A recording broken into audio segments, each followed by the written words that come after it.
Jenderal asal Makassar ungkap hasil rekonstruksi pembunuhan Brigadir J. Bagaimana sikap Ferdy Sambo?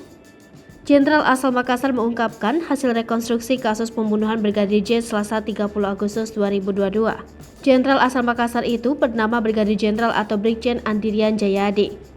Jebolan akademisi kepolisian angkatan 1991 itu menjabat Direktur Tindak Pidana Umum Bareskrim Polri. Brigjen Andirian Jayadi ditunjuk memimpin tim penyidik tim sus oleh Kapolri Jenderal Listio Sigit Prabowo. Brigjen Andirian Jayadi adalah jebolan SMA Negeri 1 Makassar. Ia menyelesaikan pendidikan bangku SMA pada 1987. Direktur Tindak Pidana Umum Bareskrim Polri Brigjen Andirian Jayadi mengungkapkan, keterangan Barada Richard Eliezer Pudihang Lumiu atau Baradae berbeda dengan Irjen Ferdy Sambo. Andirian mengatakan, setiap tersangka, baik Baradae atau Irjen Ferdy Sambo, memiliki keterangan masing-masing yang dipertahankan.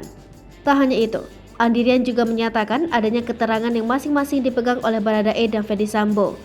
Hal tersebut berkaitan dengan insiden penembakan yang akhirnya menewaskan Brigadir J. Kata Andirian, perihal tersebut sudah sejatinya dibuktikan di persidangan. Terkait proses rekonstruksi itu juga tidak terlihat atau tergambarkan secara jelas di tempat kejadian perkara. Penembakan itu terlihat di dalam sebuah adegan yang memperlihatkan adanya perintah dari Ferdy Sambo ke Baradae menembak Brigadir J. Dari perintah tersebut, Baradae menodongkan senjatanya ke Brigadir J yang ditampilkan sudah menunduk seraya memohon agar penembakan itu tidak dilakukan. Namun, permohonan dari Brigadir J itu dihiraukan oleh Ferdy Sambo yang memerintahkan Baradae menembak Brigadir J. Alhasil, Brigadir J tersungkur. Setelah ditembak dan setelah itu Ferdy Sambo mengambil senjata dan menembak ke arah dinding guna memberikan kesan adanya insiden tembak-menembak. Namun, saat Ferdy Sambo menembak ke dinding, belum diketahui secara jelas apakah mantan Kadif Propam Polri itu juga menembak Brigadir J.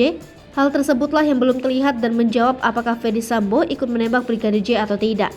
Diketahui, tim penyidik Polri telah menuntaskan seluruh rangkaian adegan rekonstruksi pembunuhan Brigadir J.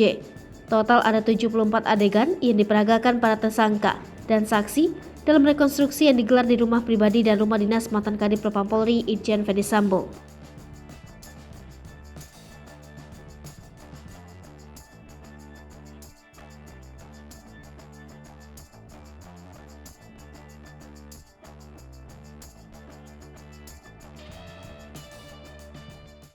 Hai pemirsa Sri Popo TV, jangan lupa komen, like, dan subscribe, serta tonton terus berita-berita terupdate lainnya